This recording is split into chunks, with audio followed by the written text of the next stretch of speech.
Hello बच्चों, let's see the question. During cell growth DNA synthesis takes place in. हमें DNA synthesis बताना है कि सेल ग्रोथ के टाइम डीएनए का फॉर्मेशन या सिंथेसिस कहाँ होता है। Option A is G2 phase, option B M phase, option C S phase and option D G1 phase. Let's see in the question.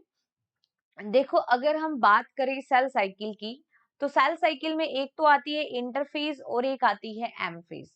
Interphase में डिफरेंट फेजेस आती है, like G1 phase, ठीक है, S phase and G2 phase. ठीक है, G1 phase is the growth phase 1, S phase is the synthesis phase and the G2 phase is the growth phase 2। और ये सभी क्या है? These are the interphase and it is the preparatory phase। ठीक है, ये प्रिपरेशन की phase है।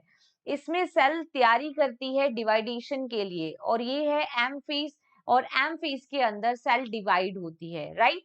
Preparatory phase G1S and G2 and M phase में सेल डिवाइड होती है। अगर हम ह्यूमन सेल की बात करें, तो ह्यूमन सेल की जो सेल है, human cell that is divide in 24 hour, जिसमें उसको 23 आवर्स तो प्रिपरेशन के लिए चाहिए और 1 आवर के अंदर सेल डिवाइड हो जाती है। मतलब मैक्सिमम टाइम जो सेल का है वो उसकी प्रिपरेशन में जाता है। और सेल के अंदर हम देखें तो सेल का मैक्सिमम जो डीएनए है that is present in the nucleus, और न्यूक्लियर जो डीएनए है उसका डुप्लीकेशन होता है, वो 2n से 4n में कन्वर्ट होता है, and this process occur in the S phase और the synthesis phase where the DNA synthesis occur.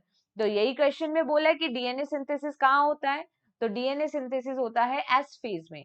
G2 phase में नहीं होता, M फेज में सेल डिवाइड करती है, और G1 और G2 फेज के अंदर अदर सेल ऑर्गेनल्स ग्रोथ करते हैं, डेवलप होते हैं। तो डीएनए का सिंथेसिस S फेज में होता है।